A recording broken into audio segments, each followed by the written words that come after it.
저는 아주 어릴 때부터 습관 하나가 있는데 이 기록하는 습관이 있었습니다. TV를 보거나 책을 읽거나 신문을 보거나 마음에 와닿는 인상적인 구절은 항상 기록해 놓거나 신문 스크랩을 해서 모으는 습관이 누가 시켜서 그런 것도 아닌데 그냥 그게 제가 좋아서 그 일을 꾸준히 지금까지 해오고 있습니다. 그런데 그렇게 쭉 기록해온 내용 중에는요, 드라마의 한 장면도 대사도 와닿으면 적어놓은 게 어릴 적부터 있습니다. 여러분 혹시 오래전에 방영된 TV에서 방영되었던 사랑과 야망이란 드라마 혹시 아십니까? 이게 두 가지 버전이 있습니다. 1987년에 아주 경이적인 시청률 76%를 기록한 그때 방영된 버전이 있고요. 전 그때 너무 어려서 2006년도에 리메이크된 그런 작품을 이렇게 언뜻 보았던 기억이 있습니다. 근데 거기서 이제 그 드라마에서 삶에 지친 여주인공이 이렇게 방 안에 혼자 누워 읊조렸던 독백이 어린 시절 뭘 안다고 굉장히 와닿아서 적어놓은 게 있어요. 무슨 대사를 날렸냐 하면, 이렇게 두 눈 감고 누워 잠들면 내일 아침에는 눈 뜨지 않았으면 좋겠다. 그런 참 처참한 심경을 토로하는 대사를 날린 게 왠지 모르게 마음에 와닿았습니다. 와, 얼마나 힘들면 저런 말을 할까.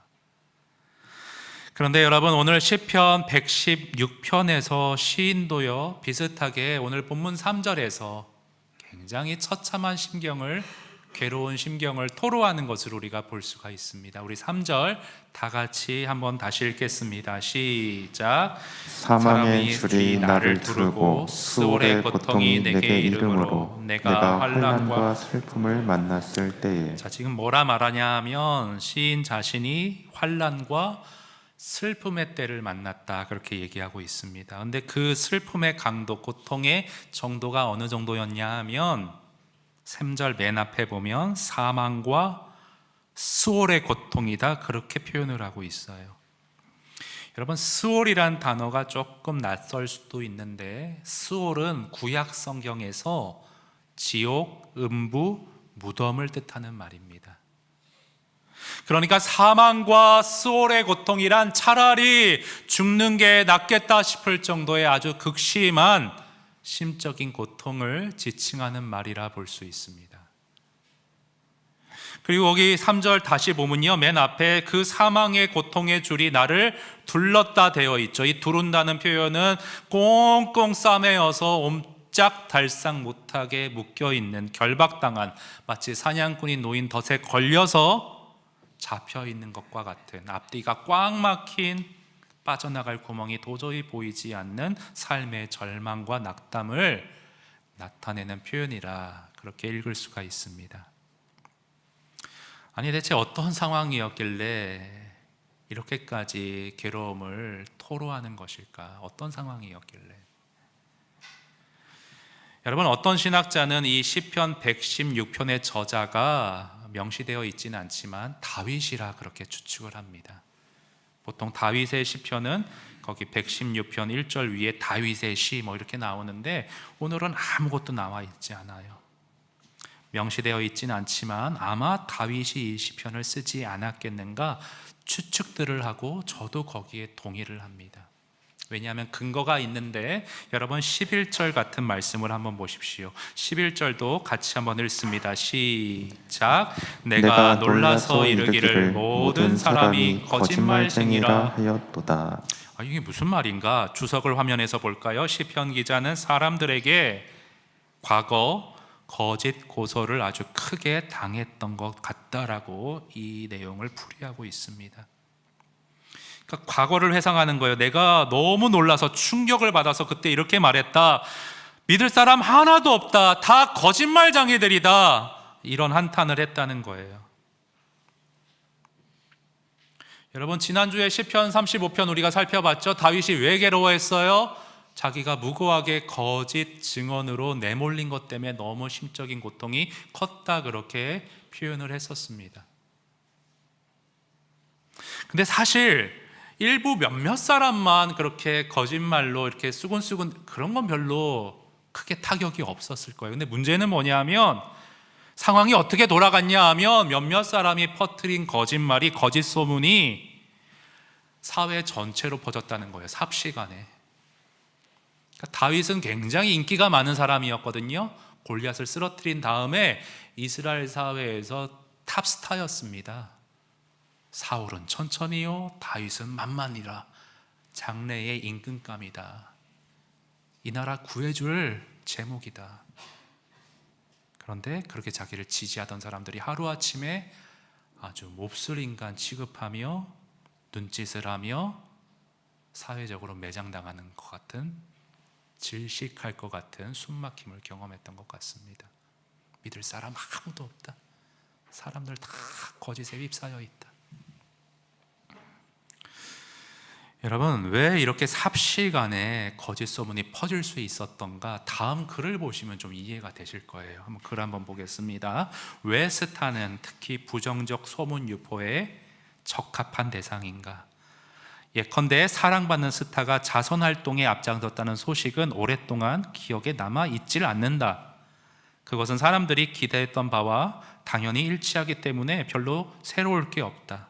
하지만 아이돌에게 어울리지 않는 일, 좀 입에 담기 민망하지만 예를 들어 그 아이돌 남자 스타가 다른 여자에게 아이를 낳게 하고 그 아이를 보살피지 않는 그런 불미스러운 일 등은 오랫동안 대중의 기억에 자리 잡는다. 평소 긍정적으로 자리매김한 스타에게 그런 부정적인 뉴스가 발생했다는 사실은 대중에게 충격을 안겨주기 때문이다. 따라서 그런 충격적인 소식은 아주 강하게 뇌리에 계속 기억 남게 되며 무엇보다 흥미로운 어떤 정력에 끌리는 이야기거리, 씹을거리를 제공하게 된다. 사람들은 죄성이 있죠. 그 감정이 자극되는 동시에 각자가 자기 마음대로 평가하고 입에 올리고 해석할 것이 이제 삽시간에 그렇게 퍼져나간다는 것입니다. 다윗은 그만큼 이스라엘 사회에서 사랑받는 인물이었기 때문에 거짓 소문도 사람들에게 충격과 배신감을 안겨주면서 삽시간에 그것이 확대 재해석되면서 막 이렇게 돌며 다윗이 정말 그 사회에서 몹쓸 사람 취급을 받았던 것 같습니다. 그래서 어느 날 자리에 누웠을 때 아까 드라마의 여주인공 같이 이렇게 말했을 것 같아요. 이렇게 눈을 감고 내일 아침 되면 차라리 눈 뜨지 않았으면 좋겠다. 집 밖에 나가기가 무섭다. 여러분, 근데 사람들은 이거 다윗이 감당할 수 없는, 풀어낼 수 없는, 해결할 수 없는 그러한 상황이잖아요.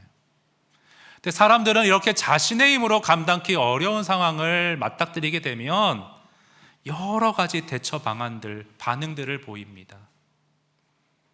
어떤 사람의 경우는 그 거짓말을 유포했던 최초의 사람이 누굴까 골몰하고 원망하고 분을 내는 경우가 아주 흔하겠지요. 근데 또 어떤 사람은 자포자기하면서 도피하고 극단적인 선택을 생각하는 사람도 있을 수 있을 것 같아요.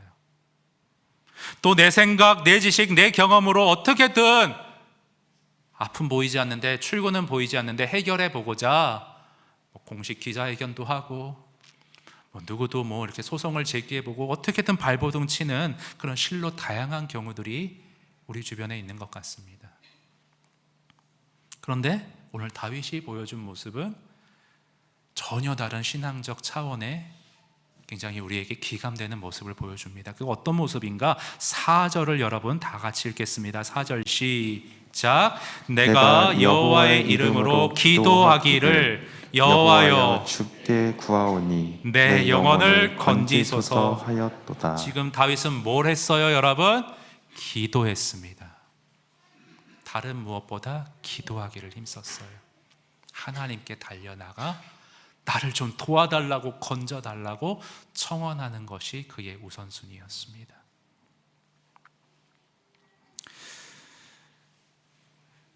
여러분, 사람 때문에 질리고 사람 때문에 정말 이렇게 가슴이 떨린 경험들 해보신 적이 있으세요? 설명을 해도 안 되고 왜 그러는지도 모르겠고. 저는 어느 학교 교사 선생님을 신방한 적이 있는데요. 학부모님들이 물론 좋은 분도 너무 많지만 그 아이 성적, 점수, 그 몇 점 때문에 무리한 요구를 하고 원칙을 지켜서 안 들어주니까 협박 비슷하게 막말을 하는, 그래서 학부모 전화 오면 이 손이 떨리게 된다는 그런 말을 들은 적이 있어요. 사람을, 죄인을 상대하는 직업은 참 쉽지 않은 것 같아요.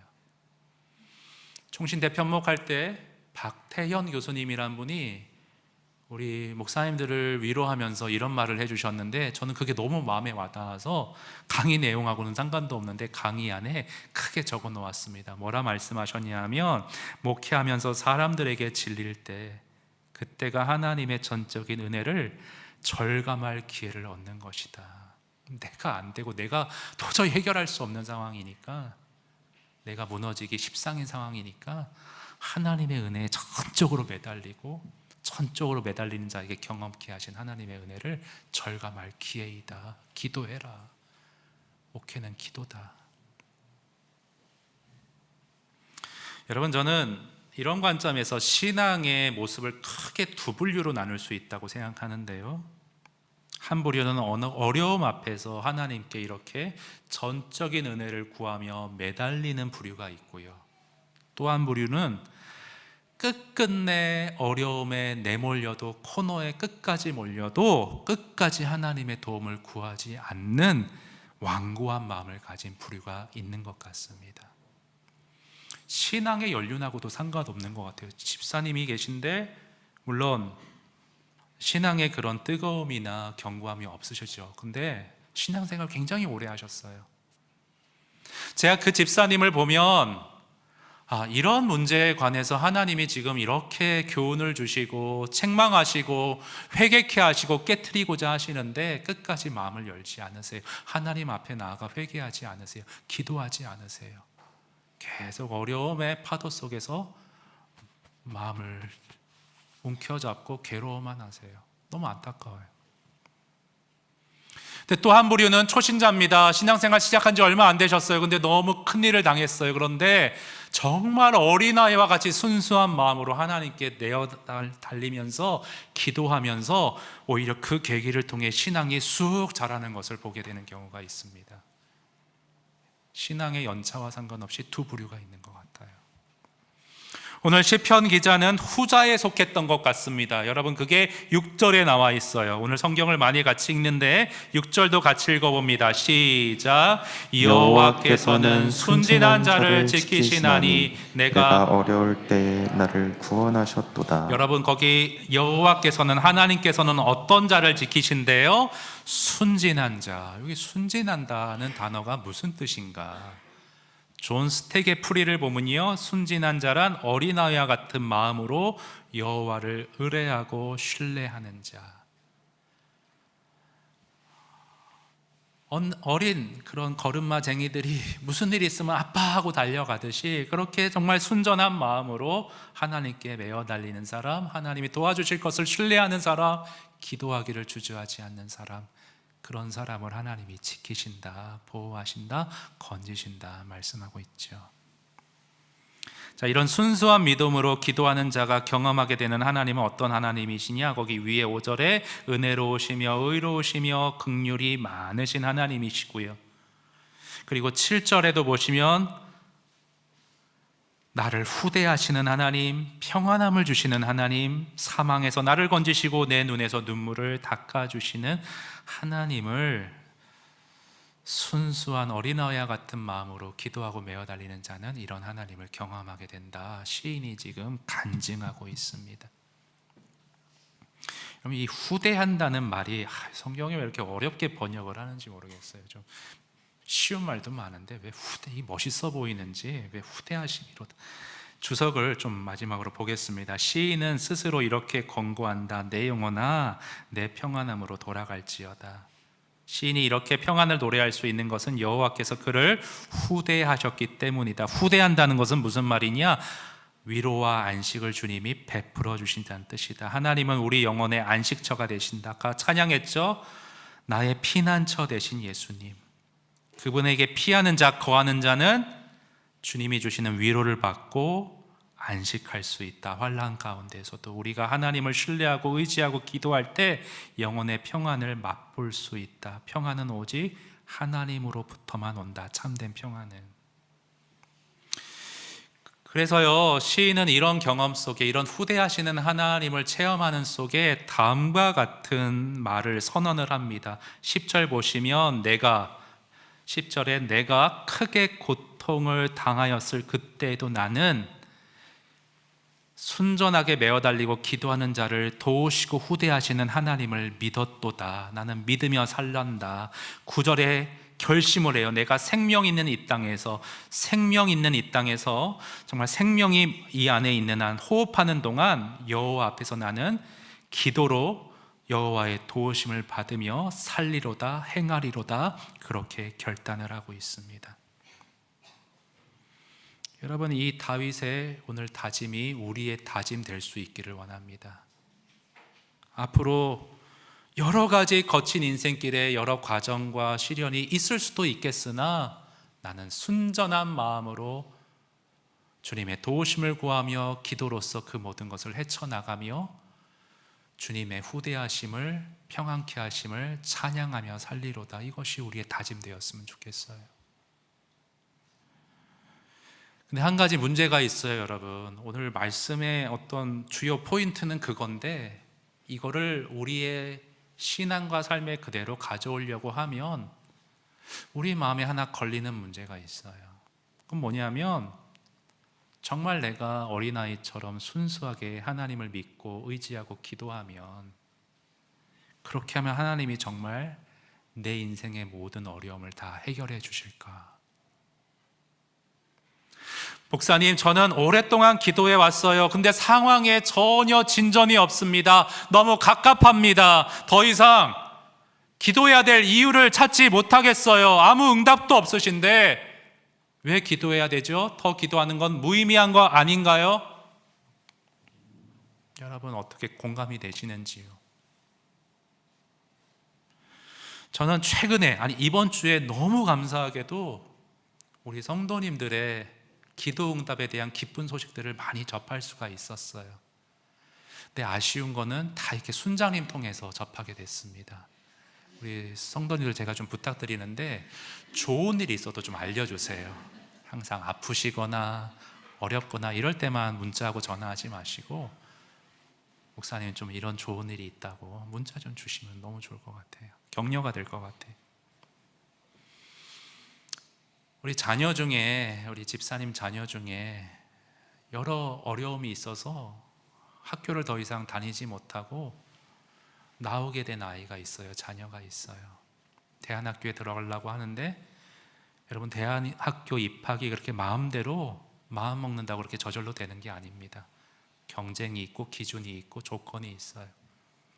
그런데 집 근처 송도에 가까운 대안학교에 입학 허가를 기도해 왔는데 떨어졌다는 소식도 있고 제가 얼마나 감사했는지 몰라요. 가정들의 크고 작은 어려움이 있어요. 극적으로 배우자가 서로 변화된 건 아니지만 그래도 말씀 붙잡고 서로가 스스로를 돌아보고 성장하는 가운데 그래도 요즘 얼굴에 미소를 띠며 살아가고 있다. 너무 감사했습니다. 몸이 아픈 손자님이 계셨어요. 몸이 아프셔서 이번 연도에 순장직을 내려놓으셨어요. 근데 두통으로 너무 일상이 어려웠는데 그 원인이 드디어 잡혀서 처방을 받고 약을 먹고 많이 호전됐다는 소식 듣고 얼마나 감사했는지 몰라요. 여러분, 하나님은 우리의 기도에 귀 기울이시고 우리의 형편을 헤아리시고 응답해 주시는 하나님이신 줄 믿습니다. 그런 하나님이세요. 그런데 그런 하나님이 맞는데 종종 살다 보면 앞서 말한 어떤 성도님의 물음처럼 전혀 응답이 없으신 하나님을 경험할 때도 있습니다, 여러분. 그게 우리의 현실이에요.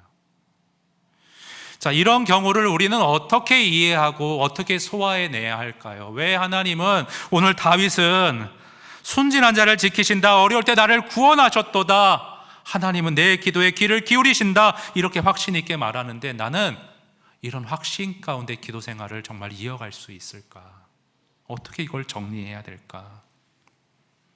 저는 구약의 한 예로 이 부분에 대한 것을 좀 한번 풀이해 보기 원합니다. 여러분, 이스라엘 백성들이 하나님 보시기에 참 안타까운 모습이 너무 많아서 징벌을 받았습니다. 강대국 바벨론에 의해 침략을 받고 나라가 멸망되고 포로로 끌려갔습니다. 이스라엘 백성들 포로 생활할 동안 당연히 기도했을 것입니다. 그렇죠? 그런데 기도해도 해방이 안 이루어지는 거예요. 그래서 백성들 중에는 기도해 봐야 못하냐? 하나님이 우리를 버리셨다. 우리는 이제 하나님의 백성이 아니다. 기도 다 필요 없다, 소용없다. 이렇게 마음먹은 사람들이 있었어요. 그런데 그런 사람들을 향해서 예레미야 선지자가 이런 말을 합니다. 여러분, 화면에서 우리 예레미야 29장 말씀 같이 한번 읽어보겠습니다. 시작. 나를 부르며 나에게 와서 빌기만 하여라. 그렇게 하면 내가 들어주리라. 내가 너희를 고국으로 돌아오게 할 것이다. 너희는 나에게 쫓겨 세계 만방의 포로로 끌려갔지만 나는 너희를 거기에서 모아들여 이곳으로 되돌아오게 하리라. 눈물의 선지자 예레미야가 눈물을 쏟으면서 호소했어요. 기도하기를 멈추지 마십시오. 계속 기도하세요. 하나님 반드시 응답하여 주십니다. 아무리 눈물을 흘려서 마음이 살짝 동하다가도 강팍해지는 거예요. 아니, 기도했어요. 했는데 안 들어주시잖아요. 근데 여러분, 웬일인지 웬 이유인지 70년 후에 포로에서 해방시켜 주십니다. 아니, 우리 기도의 형편을 헤아리시고 귀 기울이시는 하나님이신데 당장 들어주시면 좋잖아요. 왜 그러시지? 왜 이렇게 심술 맞으시지? 아니, 우리가 다 헤아리지 못하는 이유가 있으시죠. 여러분, 출애굽기의 바로왕을 생각해 보세요. 10가지 재앙. 바로가 강팍했는데 하나님이 재앙을 주시면 조금 마음이 순해져요.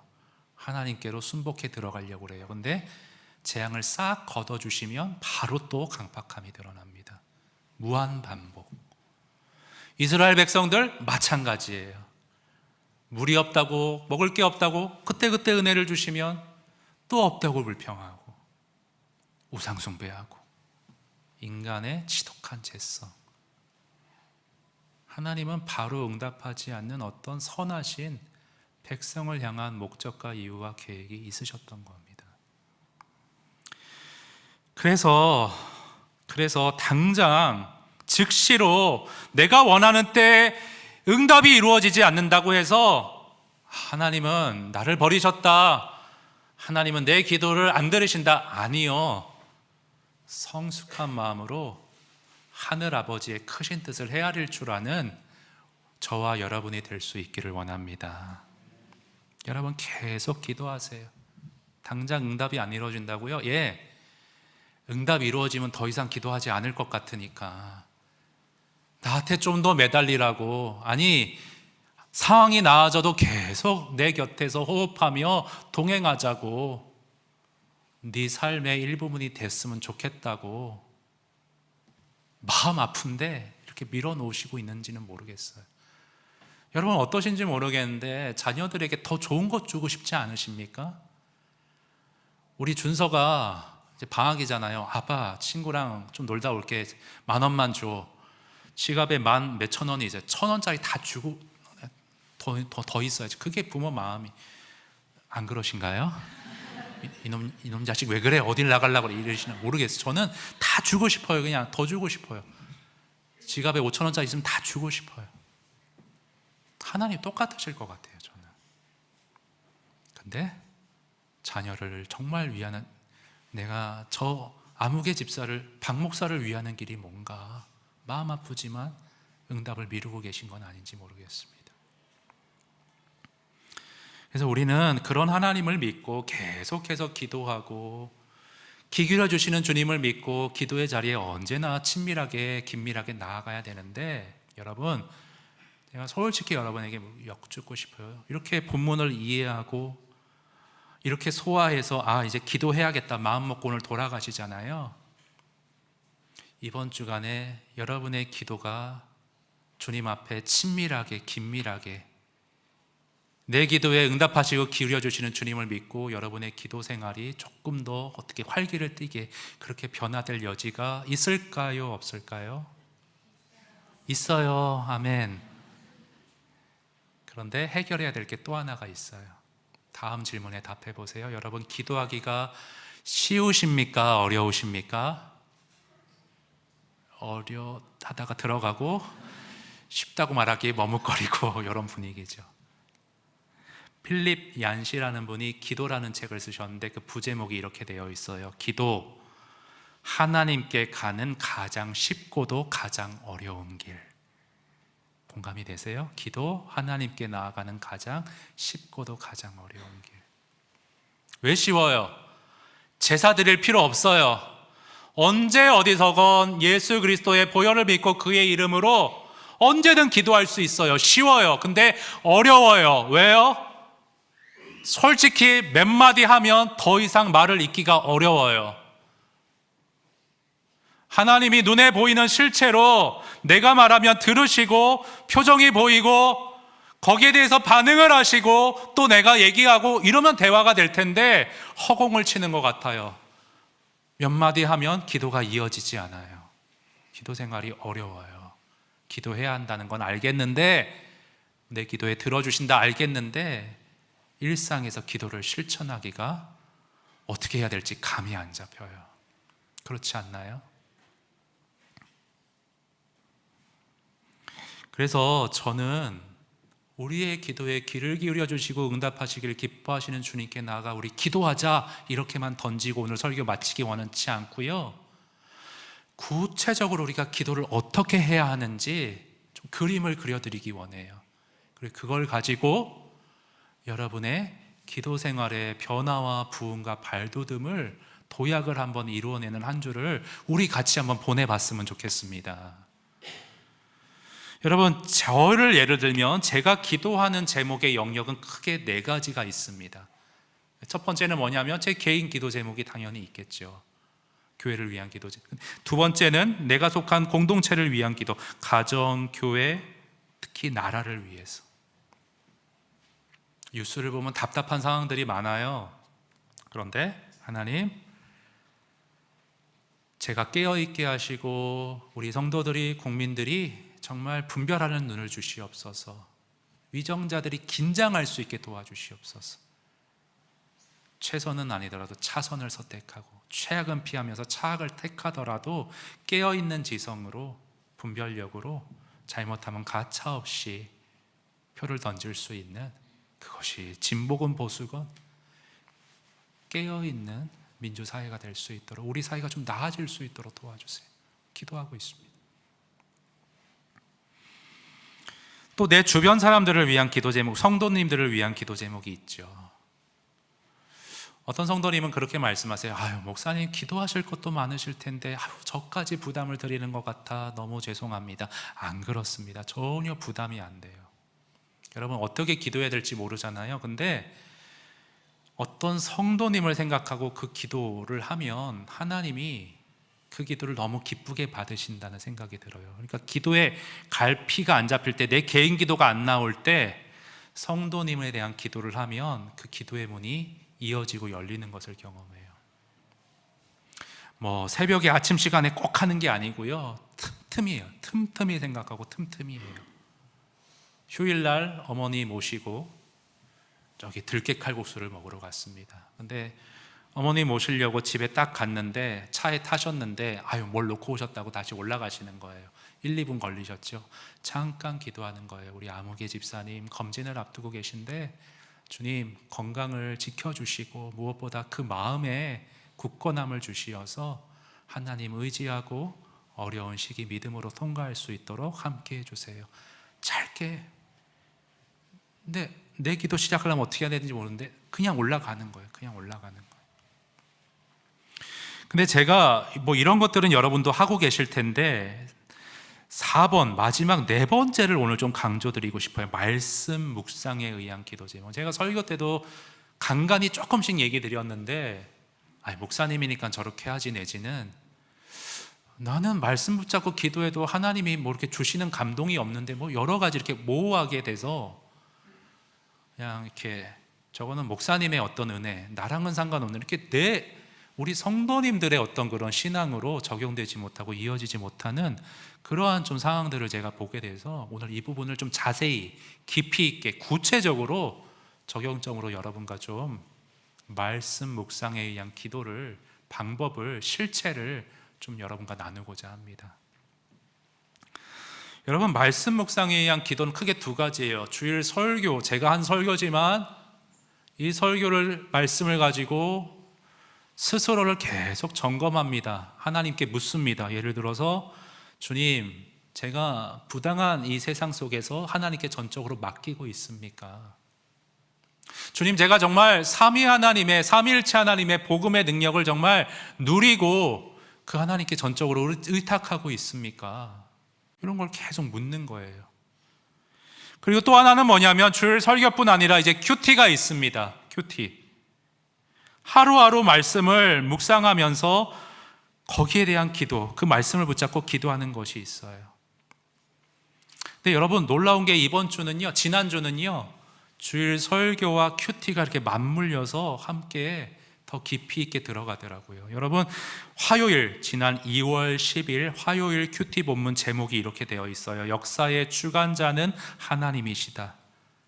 지난 시편 35편 요약을 하자면 부당한 세상에서 하나님께 전적으로 맡기고 하나님께 해결을 구하자, 이게 어떤 핵심이었다면 큐티가 계속 그 말을 하고 있더라고요. 11일 수요일 원수 갚는 일을 하나님께 맡겨라. 12일 목요일 공의로우신 재판장이신 하나님을 신뢰하라.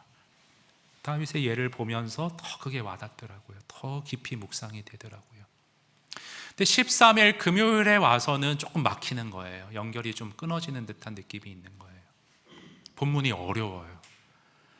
저는 한 구절 묵상을 강조하는데 한 구절로 딱 와닿는 거를 뽑아내질 못하겠어요. 그래서 13일 금요일 본문은 이 우리 큐티집에 있는 내용 가지고 질문을 따라가면서 제가 좀 분석을 하면서 쭉 따라가 보니까 하나님이 큰 은혜로 저에게 또 말씀하시고 붙잡고 기도하게 하시는 그게 있어서, 간증이 있어서 여러분과 좀 나누고자 합니다.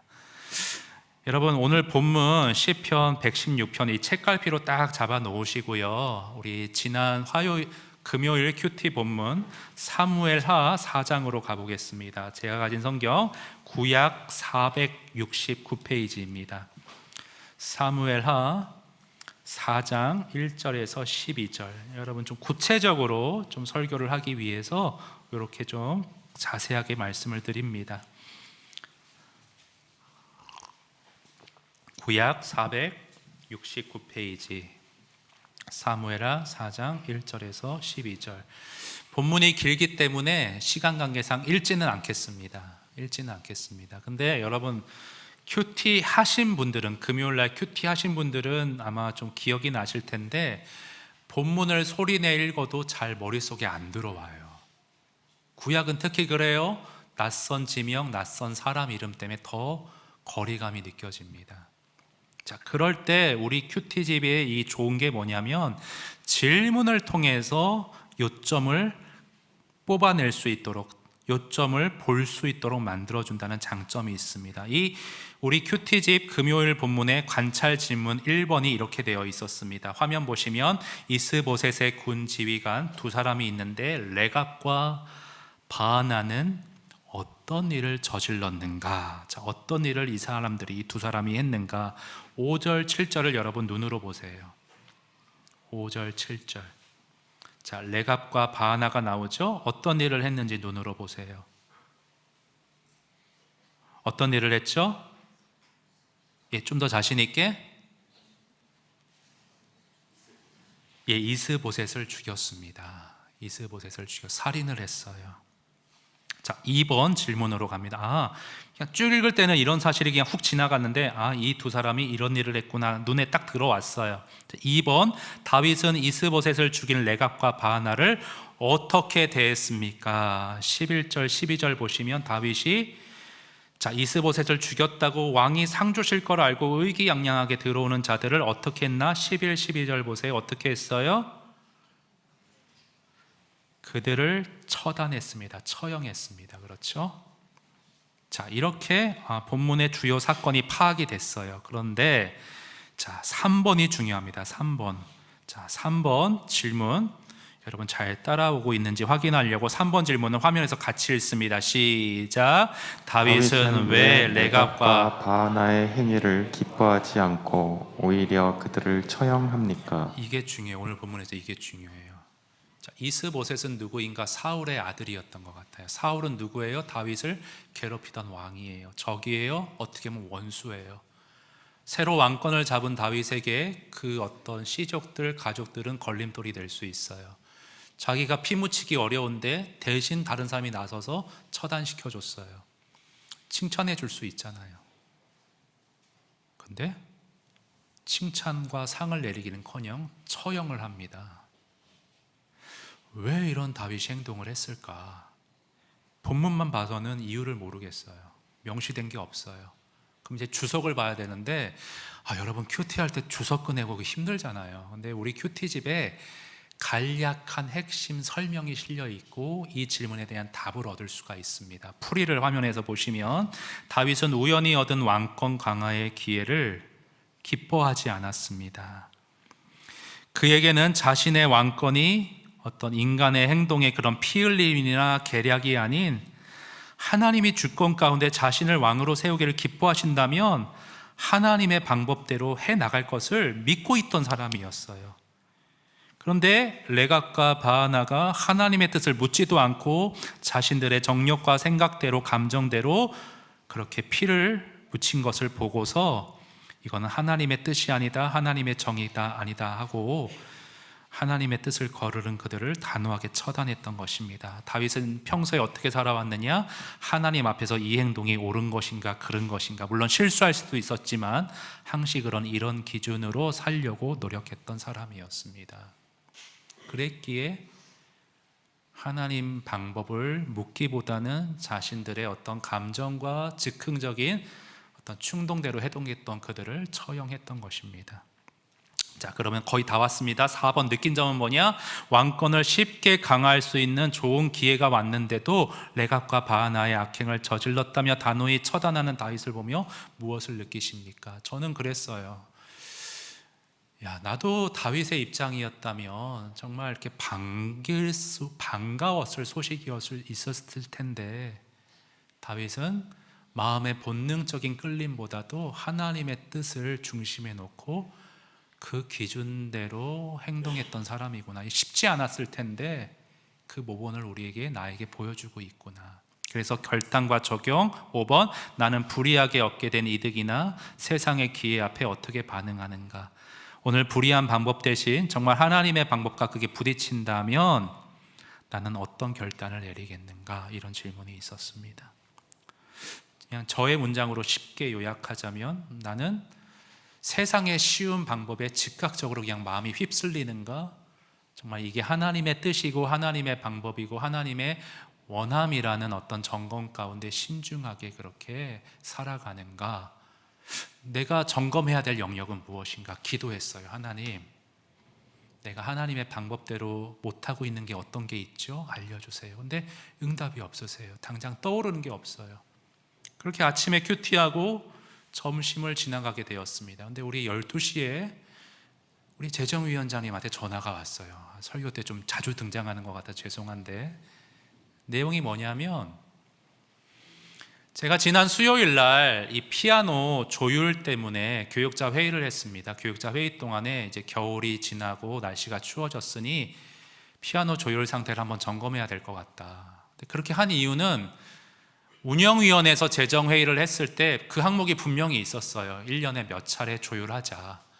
그 합의사항이 있었는데 위원장님도 너무 여러 가지 항목을 따지고 저도 너무 여러 가지 살피다 보니까 그렇게 합의는 했는데 막상 공동회의 때 그 항목을 집어넣지 않았던 거예요. 조율 비용이 안 잡혀 있는 거예요. 근데 제가 잡혀 있는 줄 알고 재정을 집행했던 거죠.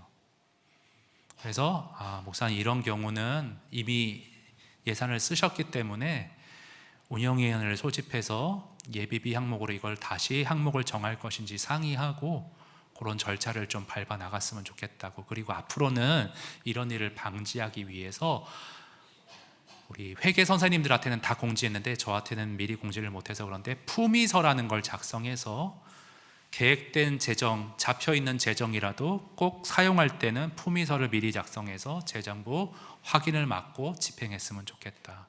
근데 순간 듣는데 어떤 마음이 있냐면 너무 하나하나 다 그렇게 하기는 너무 번거롭지 않은가, 그런 마음이 그냥 1차적으로 들더라고요. 그런데 아침에 기도했잖아요. 내가 쉬운 방법, 내 마음에 그냥 즉각적인 방법을 따를 것인가, 하나님이 원하시는 방법을 따를 것인가. 우리 교회의 재정의 투명성을 위해 하나님이 재정위원장님의 방법을 기뻐하실 것 같다라는 그런 마음이 바로 왔어요. 그래서 제가 위원장님 너무 감사합니다. 복잡한 절차인데 틀을 잡아주시고 시스템을 세워주셔서 섬겨주셔서 너무 감사합니다. 저는 그게 하나님의 응답이었다고 봐요. 체험이었다고 봐요. 나의 기도에 귀를 기울여 주시고 말씀해 주시고 지도해 주시는 하나님. 근데 금요일 날 그렇게 한 번 했으니까 이제 끝났다 하지, 계속 기도했어요. 하나님 또 점검할 게 뭐가 있죠? 알려주세요. 제 목회 방법에 대해서 한번 점검시켜 주시더라고요. 저희 어머니 교회, 지금 어머니가 출석하는 교회 목사님은 특성이 하나 있는데 똑같은 강조점을 매번 말씀하신대요. 매 설교 때. 그래서 어머님이 좀 힘들어하세요. 왜 했던 얘기 또 하시고 또 하시고. 그런데 저한테 말씀하시는 게 뭐냐면, 삼열아, 그게 효과가 있는 것 같다고. 잊어버리질 않는다고. 팍 확인이 된다고. 근데 갑자기 무슨 생각이, 저는 우리 성도님들 식상하게 똑같은 얘기 안 하려고 저는 부단히 노력을 하거든요. 책도 여러 가지를 읽고. 그게 정말 성도를 위하는 길인가? 우리 성도님들이 큐티 한번 강조했다고 정말 큐티를 실천할까? 반복이 필요하지 않나? 하나님의 방법을 떠오르게 해주시더라고요. 근데 우리 하나님 진짜 놀라워요. 제가 그렇게 마음 먹었잖아요. 그래서 오늘도 적용이 큐티잖아요. 그런데 어제 신방 때 균형을 잡아주시더라고요. 어떤 집사님 네 분 신방을 했는데 그 집사님 네 분은 조금 전에 교회 은혜가 있었지만 그래도 조금 어려웠던 게 뭐냐면, 주보로 목사님의 그 설교 본문과 제목만 봐도 뭘 말하겠다 다 이제 파악이 되시는 어떤 분위기인지 아시겠죠. 그래서 말씀에 갈급함이 있어서 우리 교회 나오셨고 그 은혜가 채워지셨고 정말 행복한 웃음을 보이고 계시는, 성장하고 계시는 그런 집사님들 배웠습니다. 그러면서 목사님 너무 감사하다는 거예요. 그렇게 설교를 해주셔서 균형을 잡아주시더라고요. 정말 살아계신 하나님이 정말 긴밀하게 말씀하시는 거예요. 삼열아, 박 목사, 너의 설교에 조금 반복의 성도들을 위한 강조가 있었으면 좋겠다. 그러나 잘하고 있는 것은 그렇게 실로 다양한 말씀의 다양한 진리들을 고루고루 먹이는 일은 계속하거라.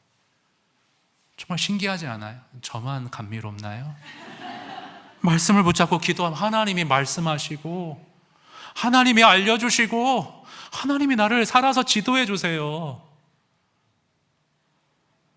근데 거기서 끝난 게 아니에요, 여러분. 저녁에 또 기도하는데 점검해야 될 방법이 뭘까요? 오늘 중고등부 교사 회의가 있습니다. 끝나고.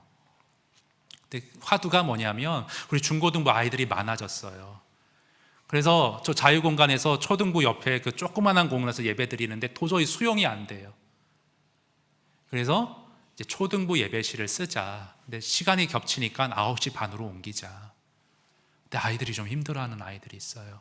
일찍 일어나야 되고 부모님들도 초등학생 둘째 있는데 2번 왔다 갔다 해야 되고. 그래서 제 마음에 여기 임대 하나 공간 얻을까 그런 마음도 있었어요. 근데 우리 지금 재정이 공동의회 때 수입 헌금과 지출이 딱 똑같이 맞아떨어지게 결산이 됐어요. 더 이상 나올 어떻게 여유 공간은 없어요. 그런데 대출을 받아서라도 이거 좀 해야 되지 않나? 다음 세대를 위한 건데. 갑자기 1층에 성인 PC 막고가 들어오고, 보셨나요? 우리가 얻었다고 해도 또 옆에 또 그런 게 들어왔겠죠. 그건 뭐 어떻게 사회에서 또 여러 가지 업체가 있는 거니까 어쩔 수 없는 건데,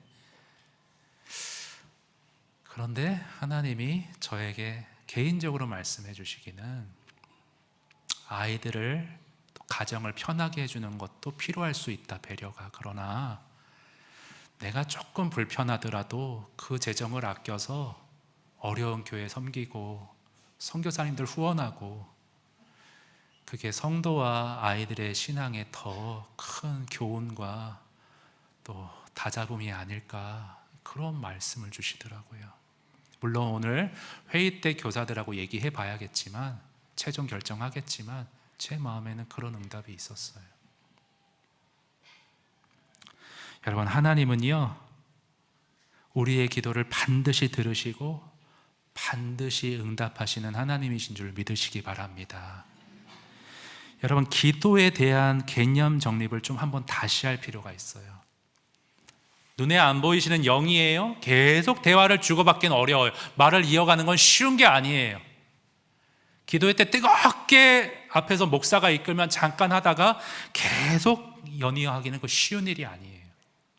여러분, 근데 기도는 뭐냐면, 웹스터 사전의 정의에 따르면 기도란 무엇이냐면, 우리 한번 같이 읽습니다. 시작. 기도란 피조물인 인간이 자신의 언어와 생각을 사용하여 경건히 그리고 겸손하게 신에게 접근하는 행위이다. 우리는 하나님에게 접근하는 행위이다. 근데 뭐로? 언어, 말은 물론이고요, 생각을 통해서도. 하나님이 나에게 원하시는 세상이 아닌 하나님의 방법은 무엇일까? 점검시켜 주세요. 생각하잖아요. 계속 하루 종일 생각하잖아요. 그것도 기도라는 거예요, 여러분.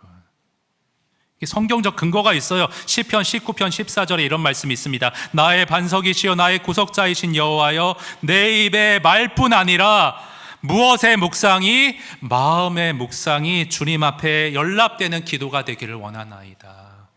여러분, 기도에 대한 개념을 다시 정립하세요. 말씀을 붙잡고 계속 곱씹고 묵상하는 것, 기도입니다, 여러분. 그 기도에 하나님이 응답하세요.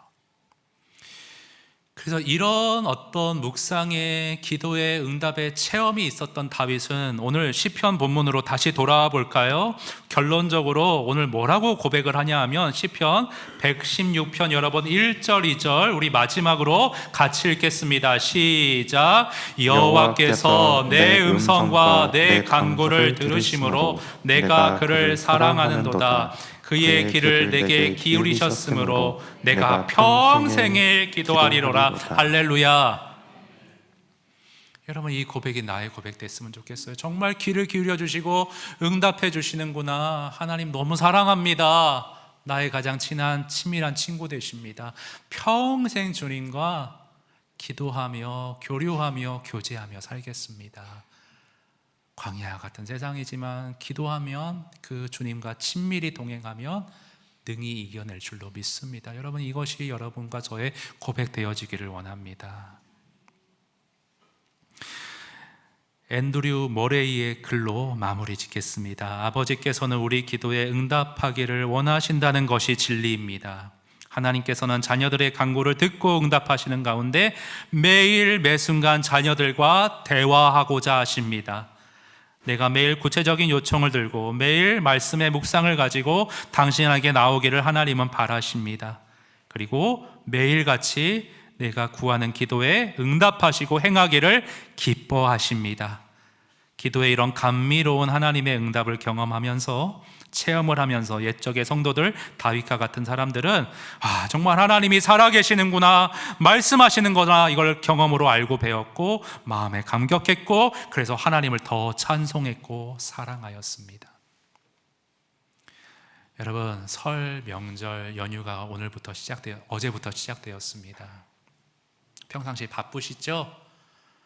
정말 바쁘시죠? 말씀을 다시 떠올리거나 점검하거나 적용할 여지가 없으셨을 거예요. 그런데 이번 연휴 기간이 황금 기간입니다. 내 기도의 개념을 다시 정립하고 기도의 실천을 다시 한번 다잡으시고 정말 기도 꼭 해야 되는데 이게 내 신앙과 삶의 열쇠인데 더 이상 미루지 마시고 여러분 오늘 말씀 가운데 여러분이 붙잡을 것 붙잡으셔서 기도 생활의 변화와 부흥을 꾀하시는 복된 한 주 되시기를 바랍니다. 저는 그냥 여러분에게 메시지만 던지고 나는 전했으니 알아서 그렇게 하기 싫습니다. 우리 송도소리교회 모두가 송도소리교회가 그 어떤 교회보다도 기도를 가장 많이 하는 교회 될 수 있기를 원합니다. 하나님과 친밀히 대화하면서 삶의 변화를 경험하는 하나님이 사용하시는 기뻐하시는 교회 될 수 있기를 간절히 축원드립니다. 우리 같이 찬양하시겠습니다. 주님은 나의 기도하는 것보다 항상 더욱 응답하십니다. 그 주님 믿습니다. 그 주님 바라보며 기도하며 살겠습니다. 우리의 중심과 마음을 다잡으며 이 찬양 주님 앞에 올려드리겠습니다. 나의 기도하는 것보다 나의 기도하는 것보다 더욱 응답하실 하나님, 나의 생각하는 것보다 더욱 이루시는 하나님, 더욱 이루시는 하나님, 우리 가운데 역사 능력대로 우리들의 간구함을 넘치 능히 하실 주 모든 영광과 존귀 찬양과 경배를 돌릴지어다.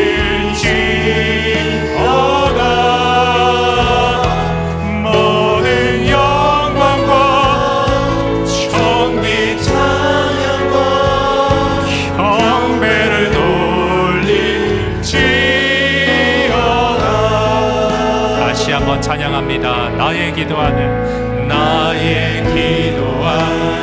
것보다 더욱 응답하실 하나님, 더욱 응답하실 하나님, 주님 믿고 의지합니다. 나의 생각하는 것보다 더욱 이루시는 하나님, 더욱 이루시는 하나님, 우리 가운데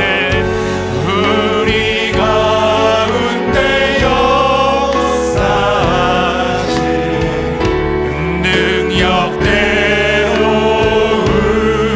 우리들의 간구함을 넘치도록 능히 하실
여러분, 오늘 말씀이 그냥 이 자리에서 도전받고 증발해버리는 말씀 되지 않기를 원합니다. 여러분, 연휴 기간 동안 성령이 이 말씀을 생각나게 하시고 내 기도 생활을 점검케 하시고 변화시켜 주시고 부흥시켜 줄 구체적이고 실질적이고 살아있는 말씀으로 여러분의 신앙의 삶에 적용될 수 있기를 간절히 원합니다. 여러분, 우리 힘으로 되지 않죠? 기도하십시오. 응답하시고 기울이시는 주님께 구하십시오. 주님, 제 기도 생활을 변화시켜 주시옵소서. 주님과 친밀하게 교제하고 대화할 수 있게 도와주시옵소서. 하나님, 제가 기도를 통하여서 하나님으로부터, 하늘로부터 신령한 능력을 힘입고 제 상황, 제 환경, 제 어려움을 주님과 함께 뛰어넘을 수 있는 기도의 사람 될 수 있도록 인도하여 주시옵소서. 우리 주님 앞에 나아가 함께 기도하겠습니다. 하나님 아버지, 이 시간 우리 성도들 하나님 입을 열어 기도하게 하시고, 하나님 오늘의 말씀 허공을 치는 말씀 되지 않게 도와주시옵소서. 저들의 기도 생활을 하나님 긍휼히 여겨주시고 하나님 부흥시켜 주시기를. 하나님 아버지, 우리 성도 서리교회가 어느 교회보다도 주님과 친밀한 교회, 주님과 친밀히 대화하는 성도들, 기도에 불이 뜨거운, 누구보다도 기도 많이 하고 기도의 은혜를 많이 체험하는 교회가 될 수 있기를 원합니다. 하나님 아버지, 제가 저들을 다 도울 수 없습니다. 우리 성도들을 다 살필 수 없습니다. 성령 하나님 기도하게 하시고 기도로 힘을 얻게 하시고 기도로 말씀하시는 주님의 응답을 하나님 기쁨으로 삼고 찬송할 수 있도록 도와주시옵소서. 기도의 은혜가 더욱더 주님의 하나님 사랑할 수 있게 하시고, 기도의 아버지 은혜가 저들의 신앙의 삶의 힘의 원동력이 되어서 세상에 눌리지 않고 세상을 능히 이겨나가는 기도의 사람들 다 될 수 있도록 주님 도와주시고 인도하여 주시옵소서.